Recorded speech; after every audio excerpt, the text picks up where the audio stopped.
What if I told you that most millionaires don't live in mansions, don't drive luxury cars, and you probably wouldn't recognize them if they lived next door? And what if everything you think you know about wealthy people is completely wrong? Hey everyone, today we're diving into The Millionaire Next Door by Thomas Stanley. And this book is going to shatter every stereotype you have about rich people. Stanley spent decades studying actual millionaires, not the ones you see on TV, but the ones living quietly in ordinary neighborhoods across America. And what he found was shocking. The people who look rich usually aren't, and the people who are rich usually don't look it.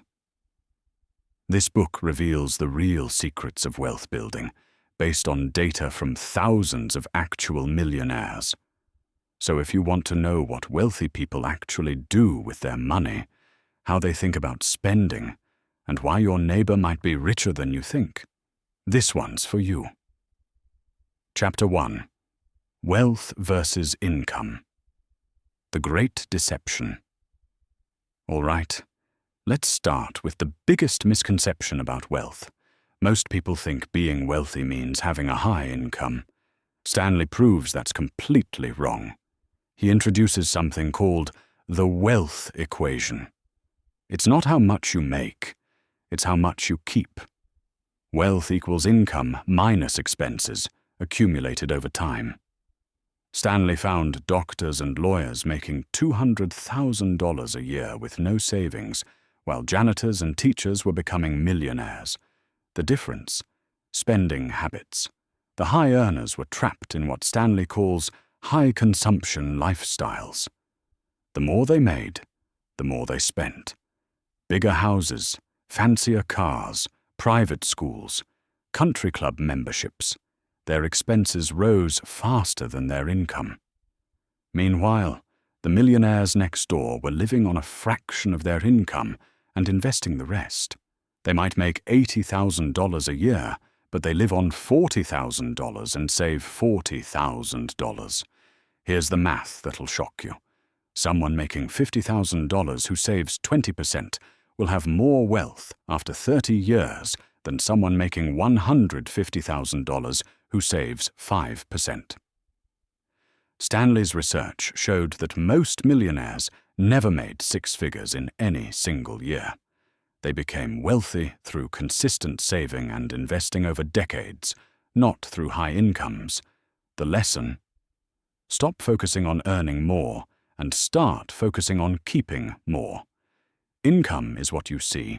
Wealth is what you don't see. Chapter 2. The Millionaire Profile. They're not who you think. So who are these millionaire next door types? Stanley's research paints a picture that'll surprise you. The typical millionaire is a 57-year-old married man who owns a small business.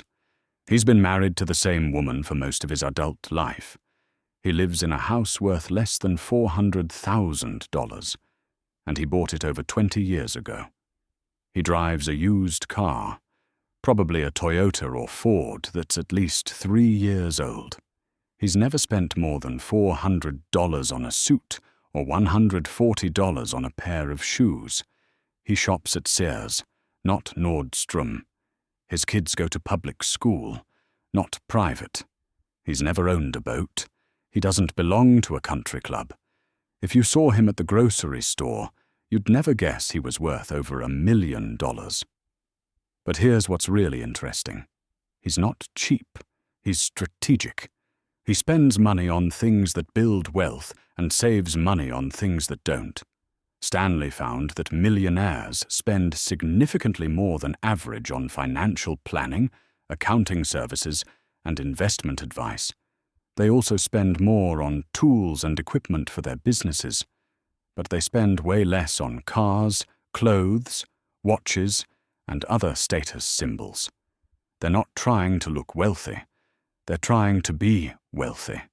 The millionaire next door has figured out something most people miss. There's a big difference between looking rich and being rich, and you usually can't do both. Chapter 3. Frugal Frugal, frugal, the wealth-building mindset. Now let's talk about the word that defines millionaires more than any other: frugal. Stanley found that millionaires use the word frugal to describe themselves more than any other characteristic. Not smart, not lucky, not hard-working. Frugal. But frugal doesn't mean cheap. It means being intentional about every dollar. It means asking, will this purchase help me build wealth, or will it just make me look wealthy? Stanley discovered that millionaires have what he calls an offense and defense. The offense is earning money. The defense is not spending it. Most people focus only on offense. Here's an example that stuck with me. One millionaire told Stanley he'd rather buy $1,000 watches than $1,000 watch. Why? Because the expensive watch doesn't tell time any better, but the price difference invested over 20 years could be worth $20,000. Millionaires think about opportunity cost constantly. Every dollar spent is a dollar that can't be invested. Every unnecessary purchase is potential wealth that's been sacrificed. Stanley found that millionaires budget religiously, even after they become wealthy. They track their spending. They plan their purchases. They think carefully about every financial decision. The frugal mindset isn't about deprivation. It's about priorities. Millionaires prioritize building wealth over showing off wealth. Once you understand that distinction, everything else makes sense. Chapter 4. The Business Owner Advantage. Why entrepreneurs get rich. Here's something fascinating from Stanley's research. About 2/3 of millionaires are business owners, even though business owners represent less than 20% of workers. Why is this? It's not because business ownership guarantees wealth. Plenty of businesses fail. It's because business ownership creates the right conditions for wealth building.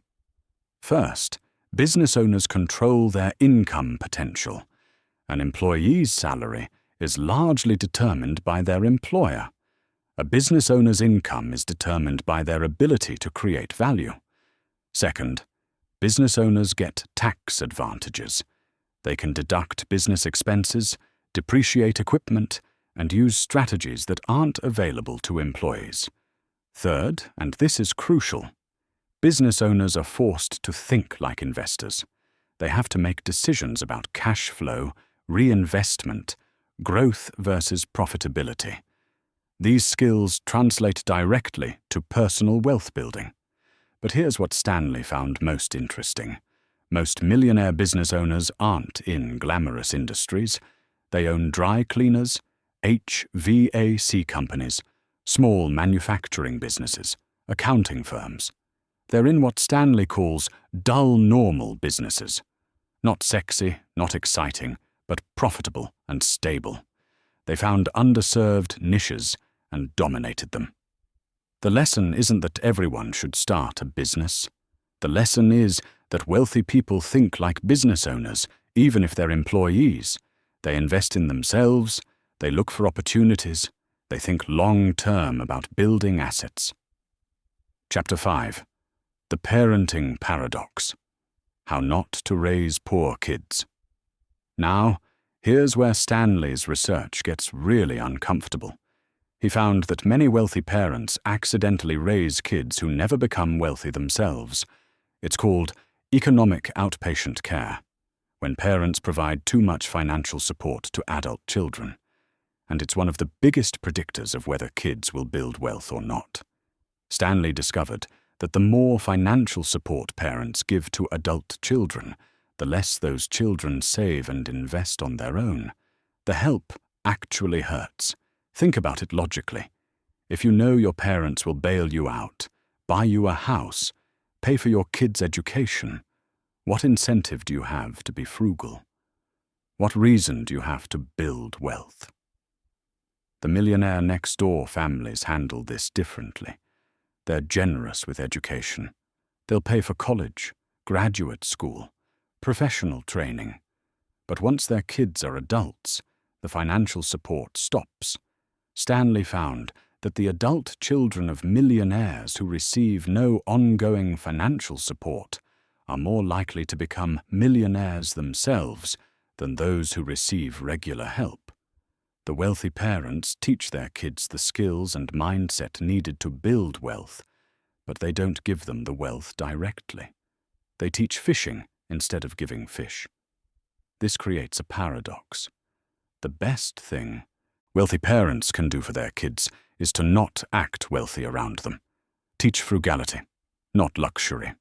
Teach work ethic, not entitlement. Chapter 6. Time, Energy, and Money. The Resource Allocation. Secret. Here's one of Stanley's most profound insights. Millionaires allocate their time differently than non-millionaires, and it makes all the difference. Stanley found that millionaires spend significantly more time planning their financial future. They research investments, they meet with advisors, they educate themselves about money. The average American spends less than 3 hours per month managing their finances. Millionaires spend an average of 8.4 hours per month. That's not a coincidence. But here's what's really interesting. Millionaires also spend less time on activities that don't build wealth. They watch less TV. They spend less time shopping for fun. They go to fewer entertainment events. Stanley calls this resource allocation efficiency. Millionaires are very intentional about how they spend their 3 most precious resources: time, energy, and money. They spend time on activities that could increase their wealth: networking, learning new skills, planning investments. They spend energy on their businesses and their health. They spend money on assets, not liabilities. Non-millionaires often do the opposite. They spend time on entertainment, energy on worry and stress, and money on consumption. These allocation decisions compound over decades.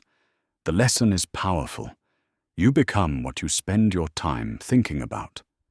Millionaires think about building wealth, so they build wealth. It's that simple and that profound. Chapter 7. The Wealth-Building Formula. Making it practical. So how do you actually apply Stanley's research? How do you become the millionaire next door? First, change how you measure financial success. Don't look at income. Look at net worth. Don't compare yourself to high earners. Compare yourself to high savers. Second, adopt the millionaire spending framework. Before any major purchase, ask, will this help me build wealth or just help me look wealthy? Third, automate your wealth building. Millionaires pay themselves first. They save and invest before they spend on anything else. Fourth, if you're a parent, teach your kids the skills of wealth building, not the lifestyle of wealth spending. Model frugality, not luxury. Fifth, invest your time like millionaires do. Spend more time learning about money and investing. Spend less time on activities that don't build skills or wealth. And finally, remember that building wealth is a marathon, not a sprint. Stanley's millionaires took an average of 32 years to reach their first million. They didn't get rich quick. They got rich slowly and steadily. The beautiful thing about Stanley's research is that it proves wealth building is accessible to ordinary people with ordinary incomes. You don't need to be brilliant or lucky. You need to be disciplined and patient. The real wealth secret. So what's the real secret of the millionaire next door? It's that wealth is mostly about behavior, not brilliance. It's about choices, not circumstances. Stanley proved that the path to wealth is hiding in plain sight. Live below your means, invest the difference, be patient, and repeat for decades. That's it. The millionaire next door isn't smarter than you, isn't luckier than you, and probably doesn't earn more than you. They just made different choices about how to use their money. They chose building wealth over looking wealthy. They chose delayed gratification over immediate pleasure. They chose frugality over status. And those choices, compounded over time, made them millionaires. The most powerful thing about this book is that it proves wealth is democratic. It's not reserved for the brilliant, the connected, or the lucky. It's available to anyone willing to live below their means and invest the difference. So here's my question for you. Are you trying to look rich, or are you trying to be rich? Because Stanley's research proves you probably can't do both. If this video changed how you think about wealth, hit that like button and subscribe for more insights that actually matter. And let me know in the comments, what's one way you're going to start living more like a millionaire next door? Remember, the person who looks wealthy and the person who is wealthy are usually two different people. Which one do you want to be? Thanks for watching. If you want to dive deeper into wealth-building mindsets, check out my breakdown of Rich Dad, Poor Dad right here, or watch this video about compound interest and why time is your biggest asset. The millionaire next door could be you if you make the right choices. See you in the next one.